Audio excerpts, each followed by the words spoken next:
Torto Arado, Rio de Sangue, parte 4. Alguém lembrou que ainda poderia haver justiça. Por mais doloroso que fosse o desaparecimento de um líder, a solução para os problemas permanecia no horizonte, a ser perseguida em sua homenagem. Não iriam ceder à violência do momento e agir de forma irresponsável para pôr em risco seus sonhos e perderem de vez a batalha. Uma voz se levantou para dizer que era preciso acalmar os ânimos, embora estivessem se sentindo em pedaços pelo que tinha acontecido. Outra exortou por temperança, para que não deixassem o ódio falar mais alto. Aquela noite foi longa. Bibiana permaneceu acordada, primeiro com a luz da sala acesa. Depois, deixou que a escuridão tomasse conta da casa quando todos foram dormir. Inácio cuidou das irmãs para que se acomodassem na cama. Ana perguntava sobre o pai, onde ele estaria agora. Perguntavam se chovesse, se ele ficaria molhado e com frio debaixo da terra, se no sol do meio-dia não ficaria muito quente. Inácio não tinha muitas respostas para as preocupações que vinham dos medos da irmã. Tudo o que sabia tinha origem nas crenças dos encantados das avós Salu e Ermelina. Vinha da fé de seus pais, não muito diferente da que os avós haviam lhe apresentado. Tudo o que sabia tinha a maior influência de sua avó materna, pelo convívio com o mundo dos encantados, por estar desde muito cedo ao lado de um curador. Por isso, Inácio contou qualquer coisa, sem sequer refletir se acreditava, até que ela dormisse, vencida pelo cansaço. Nesse momento, retornou à sala e perguntou à mãe se não iria descansar. Ela disse que iria, sim, quando sentisse sono. Ele se aproximou e a abraçou, sentada na cadeira onde estava. Beijou no alto de sua cabeça. Bibiana sentiu as lágrimas de seu filho encontrarem as suas, quentes, minando havia muito de seus olhos. Pediu que não ficasse triste, porque cuidaria dela. Essas palavras demoliram o resto de domínio que Bibiana tentava ter. Inácio era um jovem pouco mais velho que o pai quando este deixou Água Negra. Então, o dia da partida renasceu em sua mente, enquanto abraçava o filho num choro que liberava as dores que haviam se acumulado desde o atentado a Severo. Ela acompanhou o corpo sem vida até o hospital, carregou a cabeça em seu colo, o cheiro de sangue que parecia ter penetrado suas entranhas, por mais que tivesse lavado o corpo e trocado de roupa. O arrombamento do portão da viração, onde estavam enterrados os antepassados dos moradores, e a decisão de não queimar a casa dos donos da fazenda. Em pouco mais de um dia, tudo havia mudado de forma tão abrupta que era impossível processar o que estava acontecendo. Quando o filho foi deitar, Bibiana permaneceu no escuro, na esperança de que algo se manifestasse para orientá-la sobre o que fazer. Amparou-se nas lembranças, nas dificuldades que passaram juntos quando partiram, das tarefas que precisou fazer enquanto procuravam se firmar no mundo além da fazenda. Ajudante de cozinha num restaurante de beira de estrada, diarista de serviços domésticos, cuidando de crianças. Durante esse tempo, nasceram seus filhos e ela cursou o magistério, realizando em parte os propósitos que a fizeram deixar a fazenda por um tempo. Nessa jornada, percebeu que a vida além de Água Negra não era muito diferente no que se referia à exploração. Mas havia Severo e os sonhos e tudo o que construíram juntos. Havia dificuldades e desentendimentos, mas havia, antes de qualquer coisa, afetos que ela mesma não poderia definir. Afetos que envolviam suas histórias e todas as coisas que aprendiam sobre si e sobre sua gente. Como nessa jornada passaram a amar seu lugar.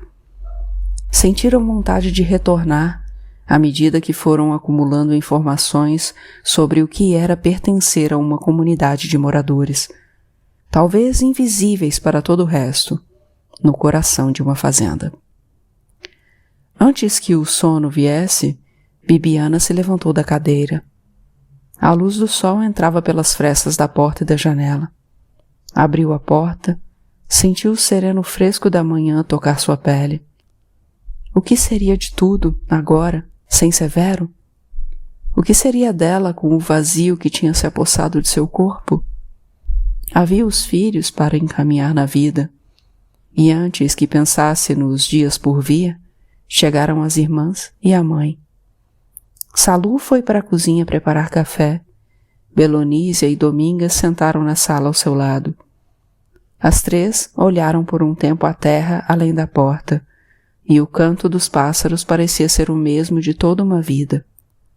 Parecia ser o mesmo de um passado tão perto e tão longe.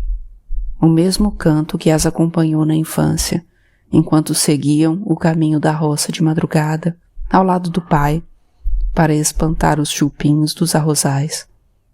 Mais tarde, a polícia chegou para fazer a perícia do local do crime. Embora Inácio e Domingas tivessem pedido insistentemente que Bibiana ficasse em casa, ela não cedeu e acompanhou tudo, respondendo às perguntas que faziam. Alternava momentos de completa apatia, quando as perguntas precisavam ser repetidas mais de uma vez para que compreendesse, com momentos de ansiedade e revolta, visíveis nos gestos do corpo e no timbre da voz. Se esforçava tentando lembrar cada fração de tempo, cada passo, cada pensamento, gestos, até o que estava escrito, palavra por palavra, no bilhete da chegada do pai que havia voltado para buscar quando Severo foi alvejado. Nada, mais nada sabia. Só que um carro havia partido em alta velocidade em direção à estrada. Foi o que alguns moradores disseram. Os agentes foram até as casas das pessoas que supostamente tinham visto o veículo em fuga. Anotaram a cor do carro. Os vidros escuros, disseram, eram um obstáculo para saber quantos e quem estava em seu interior.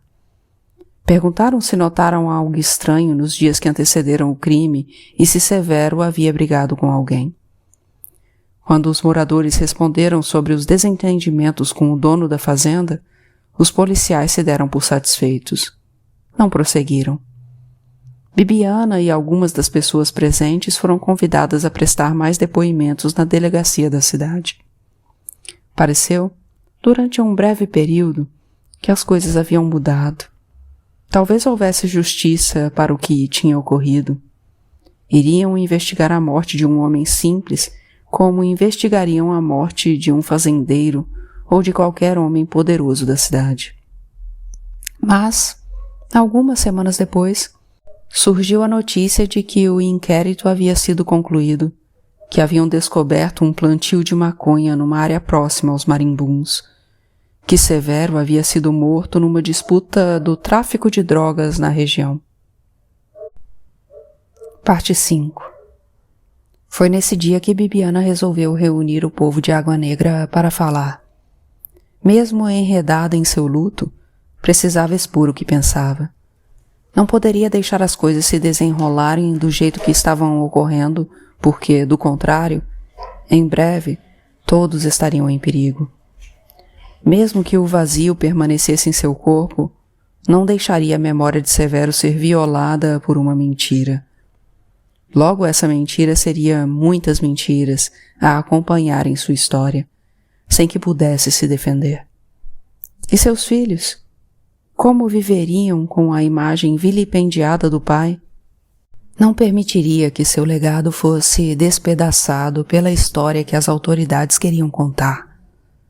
Muitos deixaram seus afazeres em respeito para ouvi-la. Salu seguiu pelo caminho apoiada no braço de Domingas e do genro. Belonísia acompanhou os sobrinhos, mancando, depois de hesitar e escutar da irmã se deveria ou não permitir que ouvissem o que tinha a dizer. Não há o que esconder, disse Bibiana, num momento de rara firmeza nas últimas semanas. Por mais que doa a verdade, é melhor saber por nós mesmos do que por outros. E, sabendo por mim, poderão defendê-lo com os mesmos argumentos. Belonísia se sentiu uma sombra de Bibiana durante aqueles dias. Havia se esquivado a vida toda daquele papel, desde que, de forma quase instintiva, a irmã passou a falar por ela. Desde que permitiu que Bibiana conhecesse seus sentimentos mais íntimos. Da mesma forma, se apossava do que se movimentava feroz no pensamento da irmã. Se sentia, mais do que nunca, unida pelo que parecia ser um destino inevitável a se traçar nas trilhas de suas vidas. Passado tanto tempo, não era mais preciso nenhuma comunicação visível, seja pela troca de olhares ou pela leitura de gestos. O ar, sentia, poderia vibrar de uma forma involuntária, transmitindo o mal-estar físico e mental que a outra emanava. Poderia transmitir suas agitações e suas vontades. Esses dias foram cruciais para que percebesse o quanto estavam ajustadas em suas compreensões. Belonísia havia desenvolvido essa percepção expandida em relação às pessoas, mais ainda quando se referia à irmã, à sua voz no mundo onde se movimentava em silêncio. O mesmo silêncio da roça e da casa em que residiu por pouco tempo com Tobias foi o estado propício para desenvolver a fúria dos seus sentidos, para se comunicar com seu entorno. A vida, naquele instante, apenas confirmava o que continuava oculto aos olhos alheios, encoberto, talvez num primeiro momento para a própria irmã, mas que consolidou de forma vigorosa e sem retorno o elo entre as duas. Durante toda a sua vida, Bibiana havia visto o pai organizando as empreitadas de trabalho ou conduzindo a assistência nas cerimônias de jaré. Nunca imaginou, entretanto, que aquela incumbência de falar ao povo da fazenda recairia sobre seus ombros. Até mesmo porque Severo era quem vinha falando aos moradores, organizando a resistência ao cerco que Salomão e seus empregados vinham instituindo. Embora ela se inteirasse e participasse de forma ativa da movimentação.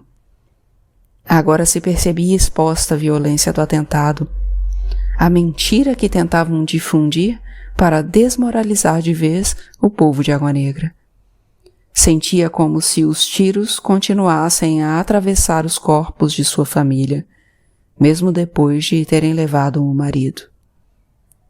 Antes que pudesse começar a falar diante dos vizinhos e parentes, Bibiana sentiu seu corpo tremer de desconforto, ao ver que Salomão a observava de longe, de cima de um cavalo, acompanhado do atual gerente. Logo depois ele a apearia, postando-se à sombra de um jatobá. Queria intimidá-la. Sua presença tinha a clara intenção de silenciar aquela reunião, ou, no mínimo, fazer com que medissem bem as palavras antes de lançá-las para fora da boca. Argumentaria que era sua terra e que não iria mais tolerar aquela desordem de gente se reunindo para propagar ideias como as que Severo espalhava, ideias que tinham a intenção de prejudicá-lo. Nunca houve quilombola nestas terras. Podia ouvi-lo repetir antes mesmo de se pronunciar. Mas não havia volta. Bibiana estava tomada pela revolta. Dirigiu seu olhar para os moradores que esperavam sua palavra, embora percebesse vez ou outra alguém olhar com indignação para a direção de Salomão. Bibiana tremeu de forma visível quando pediu que silenciasse para que pudesse falar. Belonísia desviou o olhar, temendo ser tomada pelo mesmo medo que a irmã evolava. Mas sua segurança cresceu quando iniciou o discurso. Subitamente, o tremor deu lugar a uma voz forte, segura, que foi persuadindo os presentes. Chegamos à fazenda há muitos anos. Cada um aqui sabe como foi. Essa história já foi repetida muitas vezes, 1000 vezes. Muitos de nós, a maioria, posso dizer, nasceram nessa terra. Nasceram aqui, nesta terra que não tinha nada, só o nosso trabalho. Isso tudo aqui só existe porque trabalhamos essa terra. Eu nasci aqui, meus irmãos nasceram aqui, Crispina, Crispiniana e a família também. E os que não nasceram já estão a maior parte de suas vidas em Água Negra. Os donos pisavam os pés nessa terra só para receber o dinheiro das coisas que plantávamos nas roças. Todo mundo sabe das histórias de seu Damião, seu Saturnino e Zeca, meu pai. E sabe das histórias do Jaré e de tudo o que vivemos aqui. Sabe melhor que qualquer forasteiros quantas secas já vimos se abaterem sobre a fazenda e quantas enchentes comeram nossas roças na beira do Utinga e do Santo Antônio. Pausou sua fala para respirar, recuperando o fôlego consumido por suas lembranças, consumido pela responsabilidade de se apresentar para defender o que restava da dignidade de seu povo. Olhou para os filhos, atentos, ao lado de Belonísia, que conservava o corpo muito próximo das meninas, como um animal defendendo as crias.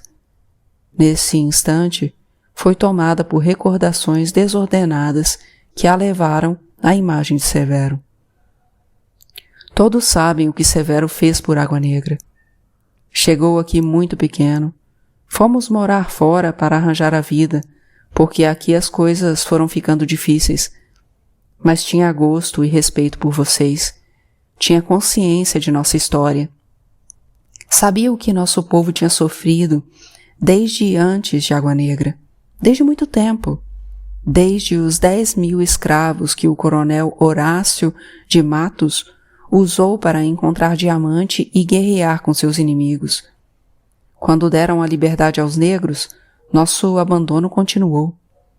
O povo vagou de terra em terra pedindo abrigo, passando fome, se sujeitando a trabalhar por nada, se sujeitando a trabalhar por morada, a mesma escravidão de antes, fantasiada de liberdade.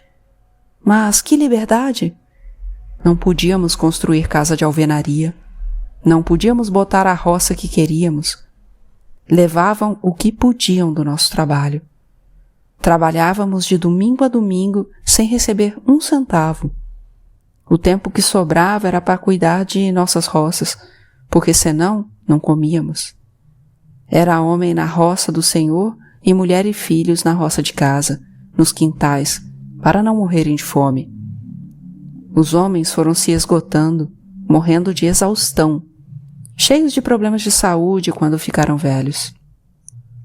As botas de Salomão pisavam a terra moendo torrões, e o som ressoava nos breves silêncios entre uma fala e outra. Por algumas vezes, Crispina, Crispiniana, Isidoro e Saturnino olharam para trás. Alguns moradores se voltaram para observá-lo e segredavam entre si as impressões daquela presença. Maria Cabocla estava de pé, olhando atenta para Bibiana, com a cabeça grisalha, coberta por um lenço desbotado, ao lado de 5 dos seus 10 filhos que ainda moravam na fazenda. Mas não vamos desistir. Essa semente que Severo plantou por nossa liberdade e por nossos direitos não irá morrer. Foi um que se foi, meu companheiro e pai de meus filhos. Mas somos muitos ainda nessa fazenda. Foi embora um fruto, mas a árvore ficou, e suas raízes são muito fundas para tentarem arrancar. A mentira de que ele cuidava de plantio de maconha não ficará de pé. Nós sabemos quem planta, disse sem desviar o olhar do povo à sua frente. Nós moramos na periferia da cidade, e lá os policiais usavam a mesma desculpa de drogas para entrar nas casas, matando o povo preto. Não precisa nem ser julgado nos tribunais. A polícia tem licença para matar e dizer que foi troca de tiro. nós sabíamos que não era troca de tiros, que era extermínio.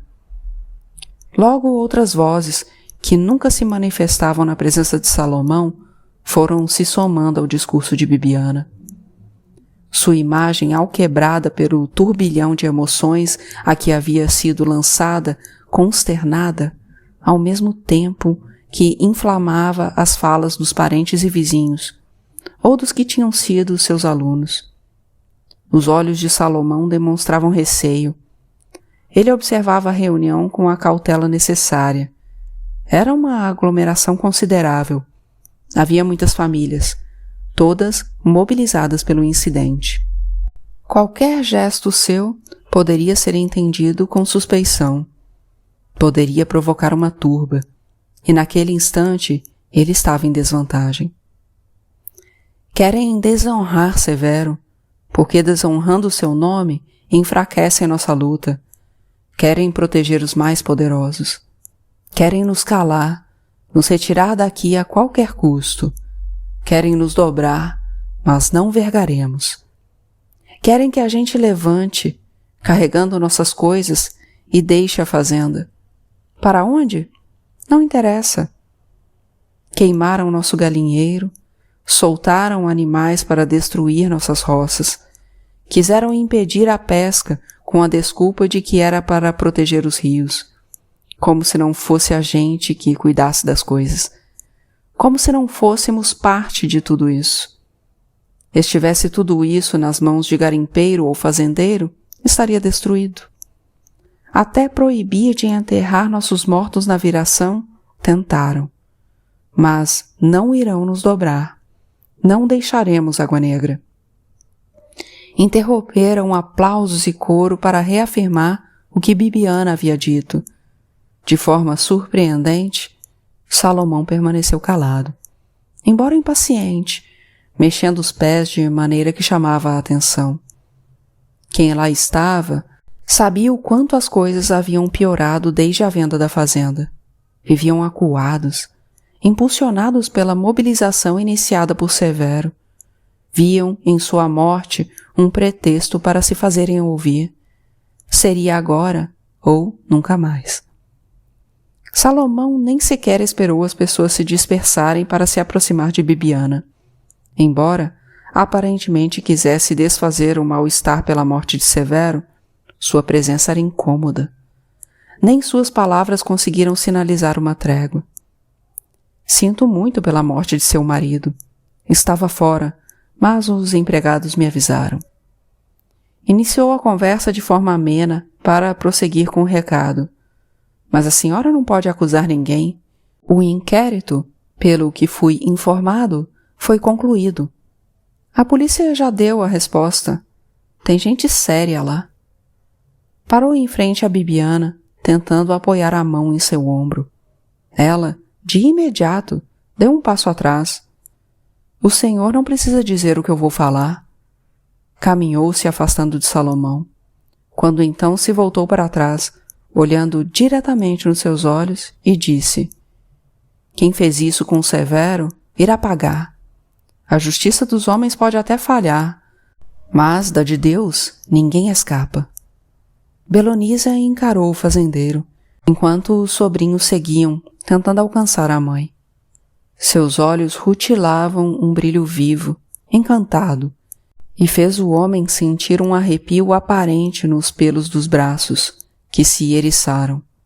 Somente Inácio desacelerou os passos para aguardar a madrinha. Ela contornou a sombra de Salomão, projetada no chão, e escarrou sobre ela o veneno que guardava na boca.